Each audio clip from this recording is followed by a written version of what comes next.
암과 면역의 관계는 암이 발생할 때부터 이제 끊임없이 면역세포와 인터랙션을 쭉 하고 있는데요. 캔서는 면역 시스템을 이제 억제를 하거나 이제 균형 상태를 이루거나 이제 더 나가서 면역으로부터 회피하는 그런 기작을 가지고 있습니다. 또한 면역세포는 끊임없이 암세포를 관찰하고 또 이제 항암 능력을 보이기 위해서 면역세포나 항체 혹은 사이토카인들을 이용해서 암세포들이 자라는 것을 이제 감찰하고 엔티튜머 이펙트를 갖고 암을 이제 억제를 합니다. NK세포는 70년대 중반에 이제 킬러세로서 이제 동정이 됐고요. 그리고 그 후에 이제 NK셀들이 어떻게 암세포를 인식을 하나에 대해서 특별히 그 MHC 클래스 1 몰레큘이 그 미싱이 된 타겟을 인식할 수 있는 그런 기작을 이제 규명을 했고요. 또한 최근에 그 SARS-CoV-2와 NK셀에 대한 관련성들이 이제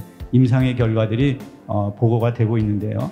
NK셀의 항암 기능은 크게 네 가지로 생각을 해볼 수 있는데요. 첫 번째는 이제 NK셀을 잘 배양을 해서 그 NK셀을 환자에 투여하는 어댑티브 트랜스퍼를 하는 경우를 들 수가 있는데요. 두 번째 케이스는 인민 체크포인트 이니비터들에 대한 항체를 이용해서 이제 NK셀의 그 네거티브 시그널을 억제함으로써 항암 효능을 증가시키는 경우. 또한 세 번째는 그 NK셀을 인식을 하고 더불어 동시에 튜머의 그런 엔티젠을 인식할 수 있는 종의 인게이저를 이용해서 바이크나 트라이크들이 개발이 돼서 항암 효능을 유도하는 것이 보고가 되었고요. 또 최근에 많이 연구가 되는 카이메릭 엔티젠 리셉터를 이용한 CAR NK셀 테라피가 개발이 되고 있습니다. 그래서 이러한 연구들을 근거로 해서 저희가 NK셀을 분화시키고 또 스케일업을 하고 또 이 생산을 컨트롤할 수 있는 퀄리티 컨트롤 그리고 이제 파이널 포뮬레이션을 어떻게 할지 병원의 딜리버리는 어떻게 할지 이런 세세한 조건에 대한 이제 SOP를 저희가 만들고 이후에 병행해서 저희가 이제 병원의 의사분들과 이제 임상 프로토콜을 의논을 하고 그다음에 FDA의 허가를 받고 IRB 그다음에 페이션트 리크루트 그리고 GMP에서 셀을 생산하는 그런 일련의 과정을 통해서 저희가 임상 연구를 준비를 할 수가 있었습니다. 정말 우리는 이 분야에서 연구를 하지만 기초에 머물지 않고 정말 이 결과가 임상에 적용돼서 환자들이 고통받는 환자들이 이로부터 연구 결과로부터 혜택을 받는 좋은 그런 시절이 오는구나 하는 것을 느꼈습니다. 쉬는 동안에 문제점 또는 가장 어려운 것이 무엇이었고 앞으로 어떻게 그걸 해결해야 되는지 당면하는 것을 한번 말씀해 주셨으면 고맙겠습니다. 기초와 또 임상의 그런 서로 협력이 굉장히 필요하고요. 서로 그것을 잘 이해하는 좋은 파트너십이 중요하고 또 이것이 개인 대 개인으로만 할 수는 없는 일이었던 것 같고요. 또 그 소속된 기관들, 저 같은 경우는 이제 한국생명건강연구원, 서울아산병원 이 기관 대 기관의 협력이 그동안에 잘 유지가 돼서 저희가 연구를 잘 할 수가 있었습니다. 저희가 이러한 이제 암들, 특별히 난치성 고형암들을 치료하기 위해서는 좀 더 정밀한 의학 혹은 여러 가지 그런 바이오마커 개발 또 컨비네이션 세라피 이런 것들이 앞으로 저희가 풀어야 될 그런 문제가 아닐까 이렇게 생각을 하고 있습니다. 이러한 기술을 임상에 적용하려면은 임상 의사들의 정말 협조가 필요하고 지식과 경험이 굉장히 필요합니다. 우리 그동안의 임상 경험을 통해서 이런 기초 기술이 어떻게 적용되는 게 바람직한지 등등에 대해서 한번 소감을 말씀해 주시죠.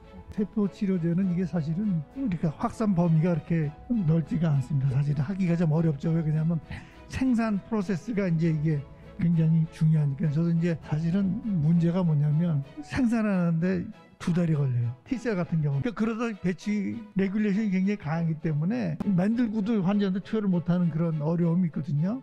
최 박사님 만드신 게 보면 2주면 되고, 그래서 임상시험을 할 때는 임상으로 봐서는 이 정도 에비던스가 있는데 하기가 편해요. 임상의사들은 새로운 거는 뭐든지 하고 싶어 합니다. 왜냐하면 자기가 치료하는 환자가 죽어가니까. 결국 그것을 어떻게 하면 그러니까 편리하게 할 수 있느냐. 2주 내에 이걸 갖다 세포를 공급해주고 이거 굉장히 중요한 거거든요. 프로토콜을 참 영리하게 잘 짜셨어요. 왜냐하면 그런 프로토콜 짜서 하면 우리가 NK셀 레이딩해서 하면 그런 이제 좀 쉽고 의사들이 받아들이기 좋고 IRB 통과되기 좋고 이런 프로토콜 만들어서 하신 게 이제 하나의 성공의 하나의 석세스 키라고 생각하고요. 특허에서는 기본적으로는 얼마나 그 기술이 새롭고 새로 적용할 수 있는가 거기에 조금 더 집중이 되어 있고요. 다만 조금 다른 게 있다면은 의사들이 직접 하는 치료 방법 이쪽은 저희가 직접 특허를 주고 있지는 않습니다. 의사들의 치료 행위는 공공의 이익을 위한 것이기 때문에 거기는 특허가 되지 않고요. 아까 말씀하신 것처럼 이렇게 NK 세포를 어떻게 활성화시킬 것인지 그런 식의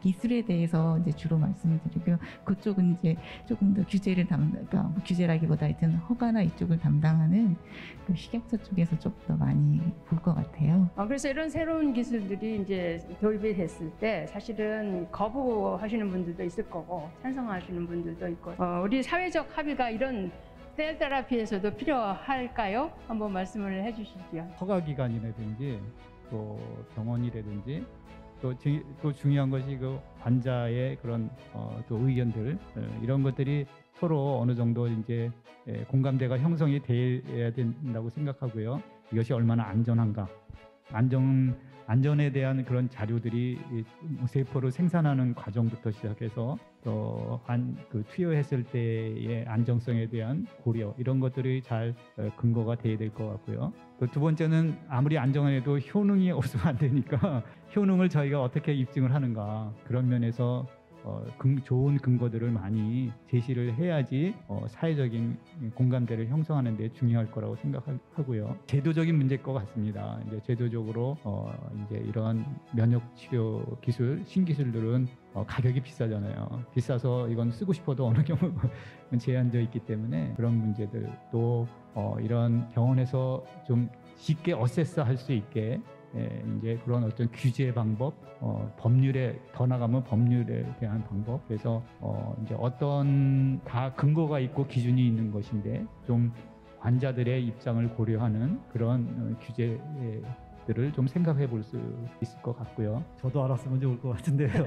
그 여러 가지 시도들은 하는 걸로 알고 있습니다. 아주 기초로 가서 우리가 그 아주 건강한 생활 패턴을 갖는 것이 일단은 스트레스를 줄일 수 있는 그런 굉장히 좋은 방법이기 때문에 좋지 않은 호르몬이라든지 좋지 않은 그런 사이토카인에 대해서 실제로 저희가 실험을 해보면 굉장히 활성이 저해가 되거든요. 그런 거를 억제하고 최소화하는 것이 중요하지 않을까 그렇게 생각이 듭니다. 세계적으로 관심 있는 치료제인 만큼 특허가 중요하다고 그랬어요. 국제적 동향이나 시장을 선점하기 위해 필요한 것이 무엇인가요? 라는 질문이 있습니다. 아무래도 기초에 대한 연구가 탄탄하게 이루어져야 될 것으로 생각이 되고요. 그리고 이제 바이오 의학 분야나 의약품 분야는 보통 하나의 특허가 하나의 치료제로 되거든요. 그래서 특허를 연구 개발자가 원하는 시기에 적절한 수준으로 적절한 범위로 이렇게 받을 수 있도록 하는 게 굉장히 중요한 것 같아요. 사실 세계적인 영향으로 보기는 좀 어렵고 국내에 진입한 경우를 좀 살펴봤는데 최근 5년간 총 NK세포라는 말이 이제 요약에 들어간 부분이 이제 거의 중요한 특허에 해당될 수 있거든요. 우리나라 국내 출원도 지속적으로 증가를 하는 추세를 보이고 있어요. 굉장히 활발하게 연구가 진행되고 있다라는 말씀을 드리고 싶습니다. 기초 연구이지만 이것이 실제로 실용화되기까지 임상적으로 실용화되면서 환자에게 이것이 이롭게 되기까지 여러 가지 분야에서의 협업이 필요하고 또 규제 완화 이런 것들이 필요한 시점이라고 생각합니다. 우리 과학자들은 새로운 연구를 기초적으로 해서 이것을 응용할 수 있도록 열심히 노력할 것이고 정부나 또는 산업계에서들은 이런 규제를 풀어가지고 이것이 활용화될 수 있도록 서로 노력하는 것이 바람직하다고 생각합니다.